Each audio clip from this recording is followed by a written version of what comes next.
12ই রবিউল আউয়ালে একটি আমল করুন, ইনশাআল্লাহ নবী পাকের উসিলে আপনার সব দোয়া কবুল হয়ে যাবে।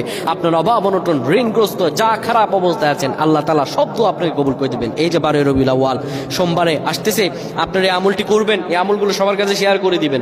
12ই রবিউল আউয়াল এই আমলটা বছরে একদিনই আসে, ভাগ্য খুলে যাবে, নসিব খুলে যাবে। এই পৃথিবী যখন অন্ধকারে আচ্ছন্ন ছিল, এই পৃথিবীতে আলোক রশ্মি হিসাবে পাঠিয়েছিলেন আল্লাহ তাআলা তার রাসূলুল্লাহ সাল্লাল্লাহু আলাইহি সাল্লামকে।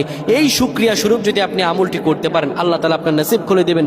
যত প্রয়োজন আছে আমার আল্লাহ সব দূর করে দেবেন। আমার আল্লাহ রাব্বুল আলামিন পবিত্র কোরআনুল কারীমে বলেন, শোনো দুনিয়ার মানুষেরা, ইস্তাঈনু বিস-সাবরি ওয়াস-সালাত, তোমরা আমার কাছে চাও ধৈর্য এবং নামাজের মাধ্যমে। বিশেষ কিছু সময় আছে, বিশেষ কিছু ক্ষণ আছে যদি কোনো ব্যক্তি চাইতে পারে। এই রবিউল আউয়াল মাস, এই যে সোমবার আসতেছি, কোনো ব্যক্তি যদি সোমবারে সূরাতুল ইয়াসিন 3 বার পাঠ করে